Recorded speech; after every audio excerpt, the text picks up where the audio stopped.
All right. Hi, guys. My name's Will Cotter. I'm a member of Lockheed Martin's Cohort 9, and I'm accompanied today with Miss Jordan Truster. Jordan, how are you doing? Hi, I'm doing great. Thanks for having me here. Absolutely. It's a pleasure to have you. Yeah, so I just wanted to sit down with you and have had a couple questions for you. Just wanted to kind of see where you're at right now and just an update on any insights you might have for my fellow cohort members, as well as some of the younger ones to come. And yeah, just really excited to be here with you. Yeah, So it's crazy to hear that you say you're in cohort 9 because I was in cohort 2, and it's awesome that the program has still continued to grow so much. oh yeah, absolutely. It's awesome. And just to this point, I'm young in the program, but it's been a great experience, and Mhm. definitely, especially one of my favorite parts is reaching out to alums and getting to hear how you guys have taken the lessons you've learned into the real world, the work world. Mhm. That's what it's all about, right? Yeah, of course. Awesome. So why don't you tell us a little bit about yourself and what you've been doing in your career since graduating from Miami and the Leadership Institute? Yeah, so I graduated in May 2015, but my actual last entire semester at Miami, I was doing an internship. So I studied mechanical engineering. I also had a minor in music. But when I had my internship my last semester, I was working at PepsiCo in Chicago in packaging engineering. And packaging was just something that sounded really interesting to me. And so I decided to try it out. I learned so much during my internship. And then after I officially graduated, I moved to a different company in Cleveland called Great Lakes Cheese. And I worked there as a packaging engineer for about 2 years. And so at PepsiCo, I was more in like the R&D side of things. And then at Great Lakes, I was in a plant a lot of the time, working with manufacturing, working with packaging suppliers and equipment. And so during that entire time, I was also on the side working on a hobby of calligraphy, which is like fancy writing, basically. And then in 2017, I actually left my full-time job to start a business. And so I started a business with my twin sister, Jillian. She's also a Miami alum. She was in the business school. And our business is called Lovely Loops, and we teach online classes about calligraphy. So we started in 2017 teaching in-person workshops and kind of transitioned to all online. And fast forward to today, we have over 20 online courses. We have over 20,000 students from 149 countries. And so it's been an amazing experience to grow a business out of college that has pretty much nothing to do with engineering, but still uses lots of what I learned in school. Yeah. Wow, that is awesome to hear. Definitely really cool. And yeah, I really, when you talk about packaging engineering, just a quick note about myself, I'm a paper engineer right now too. So Okay. similar interest in that way, but I think it's really cool how you were able to use some skills that you might not have even thought that you would have been able to at the time. And in the calligraphy business, that's super cool to hear how you've made something, and as you kind of were saying, like you didn't expect it to kind of be here, and Mhm. it turned out that way, through a lot of hard work and using those lessons. So that's really awesome to hear. Yeah, you kind of never really know like how your path is going to end up. You see people later in their careers and you ask how they got there, and the path is never really as you planned. It's never really linear, and I think it's all about staying open to opportunities and things that interest you. Oh yeah, that's great to hear. That's it's so cool to hear how, like you said, it's not linear, but Mhm. you figure out, and I'm sure you wouldn't have had it any other way. That's Yeah. awesome to Yeah. hear. Awesome. So what are some of the bigger obstacles that you face when going from college to work? And you can even, work could be anything up to the transition right out of college, or it could be up till now, since I know that you have a little bit more of a unique Mhm. story to you. Yeah, so I can kind of go into both. So going from college into industry, I think like probably the biggest struggle that I had was in school, you always kind of know how you're doing because you get graded on things. And I was always a very good student. I always knew like what grade I had in the class, and I was very motivated by assignments and tests and things. But in the real world, you don't really have that. So that was something I struggled with a lot at the beginning. So kind of learning to like make my own metrics or learn like how success is measured in the position was really important. Something else that I can think of, two more things that were a big struggle at first. One of which was understanding like the big picture of the industry that I was going into, and also realizing that it's not all technical. So like it's vital to have the technical knowledge in your role, but you also have to understand the whole big picture. So for example, in manufacturing, you have to understand the whole like start to finish process of suppliers and where the packaging comes from, and then how it's manufactured, how all these different suppliers come together to manufacture this one product, and then how it's shipped and distributed to the supply chain. And so that took me a long time to learn, but it was very important to know. And then kind of like the other thing that was hard at first was just working with so many different people. Like at Miami, in engineering classes, you're all the same age, you're all like kind of learning the same thing. But when you start working at a company that has people that have been working there for longer than you've been alive, it can be kind of tricky, especially if you're doing something where you're trying to make a change. So I did a lot of like continuous improvement work in the plants. And so it's kind of hard to tell someone that has been doing it the same way for many years to try something different, especially hearing it from someone that is a lot younger than them. So that was also something that I struggled with a little bit at the beginning. So, excuse me. So that's kind of going from college to industry, and then from the transition from industry to entrepreneurship, I had a different set of challenges. So I've been working from home for the past 3 years now, which at first, like, it seems really cool, and it has a lot of benefits, but it's also really hard to have a good work-life balance when you're an entrepreneur, because your business is something you love and you want to like spend all your time on it, and your business is like your baby. And I actually have a baby coming in a few weeks from now. So that is going to be my new baby, but work-life balance is a big thing. And like not having, again, back to not having a clear path of like, it's not linear, especially when you own your own business. No one is telling you what to do. You kind of have to figure it out for yourself. And so in industry, and then also in owning a business, there's a lot of just figuring it out and just trying different things and figure it out. Yeah, absolutely. Well, great insights. I think that I actually had my own 2-month internship over the summer, and from what you were starting to talk about in that first portion of going from college to career, I started to see some of those, like the idea of not knowing the metric of if you're doing good or not, because you're not getting that grade back, or it's a lot. It's not the syllabus, as I know Professor Mormon likes to say.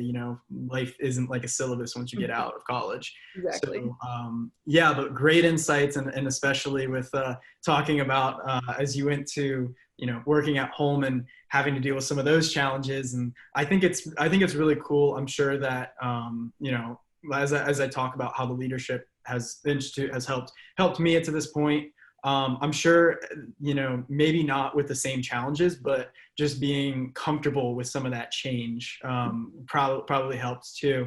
But wow, that is seriously awesome to hear that you've been kind of going out of your comfort zone, it sounds like.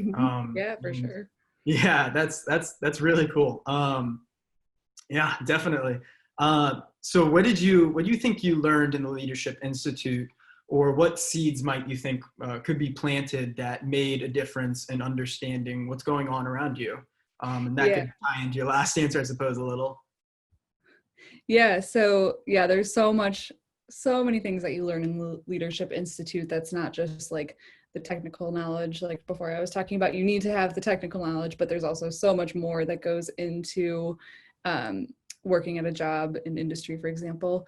And so the main things that come to mind when I think of what impacted me the most from the Leadership Institute, probably the biggest thing that I remember learning was the diversity training that we did, where we took where we did the like unconscious bias training. I'm sure you guys have probably done that. Yeah, we just did actually. You did? Okay, yeah. So that's something that I always remember, because like it's everyone thinks like, oh, I don't know, I'm not racist or I'm not biased towards certain groups of people, but really, Sure. even if you say you're not, or if you don't want to be, there's still the unconscious bias. Mm-hmm. And so that's something that I had to, or that I learned in the Leadership Institute. And then once I got out in the real world of situations where it's not always just about race, but it could also be about like in the workplace, there's people that work in the corporate area that wear a suit and tie, and there's people that work in the plant that wear like their maintenance uniform. And so even just like what someone is wearing, you might have a bias about that. And so, but then actually trying to get over that bias and actually talking to the people, you realize how much knowledge these people have, even though you might have thought like, oh, they're just a plant worker. Well, they're the ones that are actually like running the machines, and they have so much knowledge to give. And so it's best to just listen and not kind of like judge beforehand.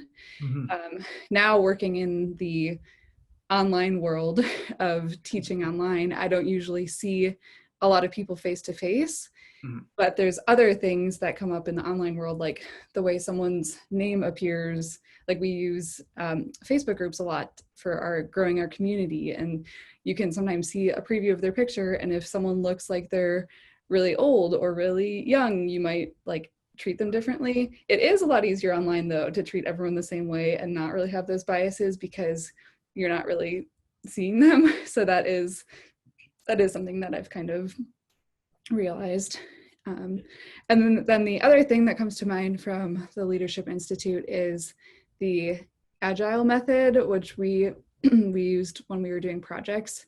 And that's all about like having quick iterations and constant communication and like the daily stand-up meetings. Like especially owning a business, it's really important to iterate quickly, because that's something that's like the biggest way we've grown our business is by iterating quickly and like trying something, seeing if it works.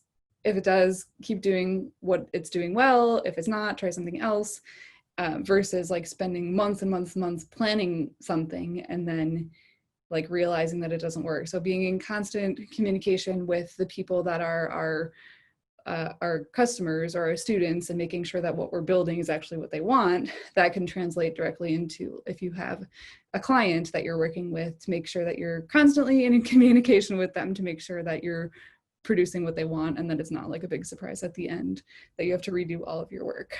So yeah, those are the things that there's so much to learn in the Leadership Institute, but those are the things that kind of come to mind first. Yeah, absolutely. I think that's really insightful in both points that you made right there. Toward the end of the last one, I think it's really cool how you said that it may not be direct in a way, but it's almost like it's in your toolbox that you can go and put it somewhere else. And you have those indirect skills. I think that's so cool. Yeah. And especially that you've been able to reflect on that and see where it's been able to help you. So I'm really glad to hear that you really that you think that you've gotten a lot out of it. That makes me confident as I keep going in the institute. So with that being said, what do you think that I as a student in the institute, as Will Cotter, should be learning more about right now as I go through my experiences? Yeah. So I guess going back to like the big picture understanding, I know the Leadership Institute really helps you with that, because like in your individual classes, it's just focusing on this one topic and you learn this one thing, but that's not how it is in the real world. Any project you'll do has all these different facets to it. And so I know that a lot of the projects you guys do are focusing more on the big picture, but taking it kind of a step further is to really start to learn more about the big picture of whatever industry you might want to go into, relating it back to the struggle that I had at the beginning of not really understanding the big picture process of the manufacturing world, which now, like after learning about it, seems simple, but at the beginning I just felt so lost. And so the more that you can learn about the big picture before you even get into the little details, the more of like a head start you're going to have. So that's definitely something that I would recommend doing. And it sounds like you said you had an internship. So Mhm. as much experience as you can get in the field that you want to go into, also talking to like people that have been in the same, like how we're having this conversation, and Mhm. you're able to learn from all of the alumni of the cohorts. Yeah. Now, if there's anyone that you see could be a possible mentor that is in like a role that you might want to take on in the future, to just start talking to them and figure out specifically like what kind of things to do to prepare. So that is important. And Yeah. then one more thing that just is really important too is communication. And there's a quote that I always think of that's something like, if I had more time, I would have written a shorter letter. And I know that that's attributed to a few different people. I don't really know what the origin of that quote is, Yeah. but like it's easy to ramble on, but it's hard to make your point clearly and concisely and Mhm. simplify what the information you're trying to get across, especially if you're like in your new job and you're trying to email your boss or something, or email Mhm. someone, to be very clear and specific about the point that you're trying to get across. Mhm. Yeah. Unlike how I just kept rambling. So those are some things that looking back, I would say are important to continue working on even while you're a student. Yeah, absolutely. Just really great insights. I definitely, I told you, like with just 2.5 months, I've been able to see quite a bit of that.